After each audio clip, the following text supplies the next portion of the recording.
Welcome back. It's been a while. This is going to be the official teardown of the Zip in its current RST form, and then we'll go from there.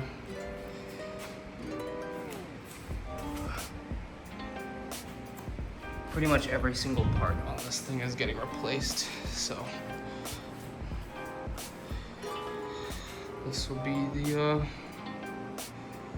final time it looks like this for a little while. I have almost all the parts, so enjoy the teardown.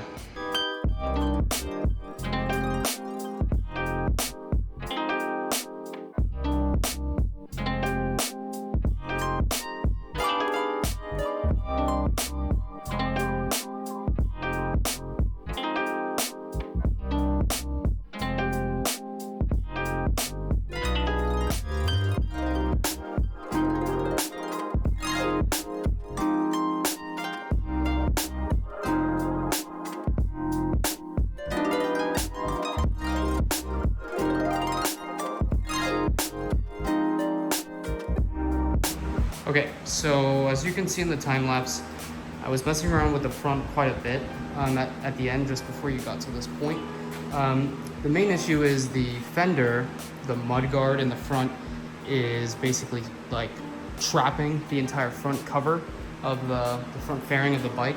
So you have to remove basically everything, all the suspension, because the cover, you can see the opening that I was struggling with is very small.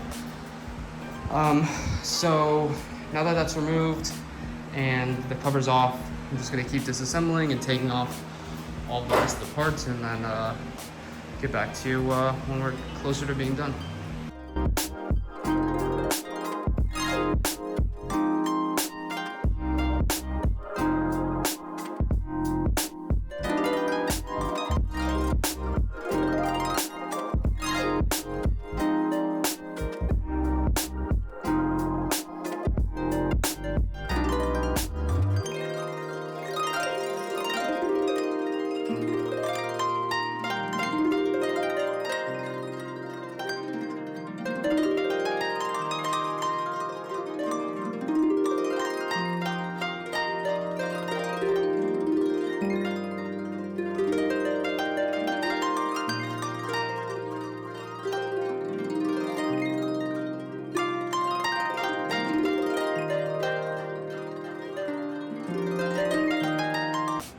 So during the time lapse, my phone had died, so it didn't capture the entire process up until the end, but pretty much the only thing it missed was the swing arm for the front wheel removal, the gas tank passenger pegs, other small miscellaneous things. The bulk of everything I removed was caught on time lapse.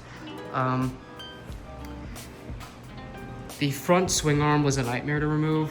I definitely made a lot of mistakes when I was messing around with it, but it's off and the fork is okay. But the reason the fork and the bar are still on is because I have not decided on whether or not to sandblast and powder coat the frame. There is no rust, it's just got chips. So I haven't decided if it's worth spending the money on getting it redone or just doing a few touch-ups and just throwing everything on and then starting tuning. But pretty much this is where I'm gonna leave disassembly, and it wasn't too bad. It took me maybe an hour or so total to get everything done, minus the front, which took me a little bit, the front swing arm, which took me a little bit longer. I know that in the time lapse, this is what I was struggling with the most, but thankfully that's off now. Besides that, everything you see here pretty much is not getting reused.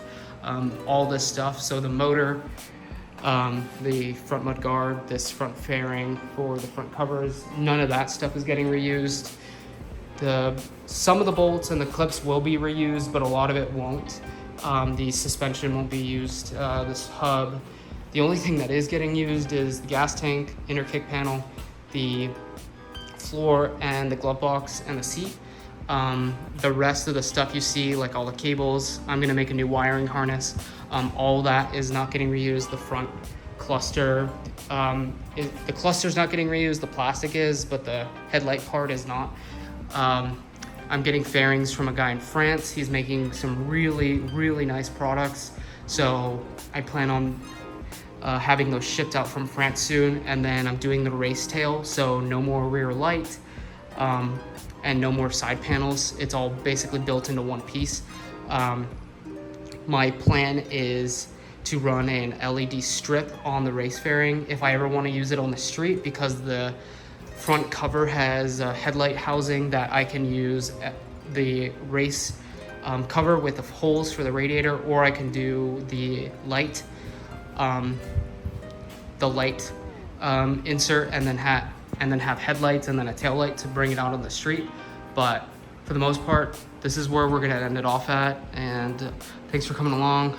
I appreciate everyone that's waited. I know it's taken a long time. I'm kind of OCD. I wanted to have everything before I started, and also clean up my garage so I could make sure I have all my parts organized. So thanks for being patient, and yeah, this was part 2.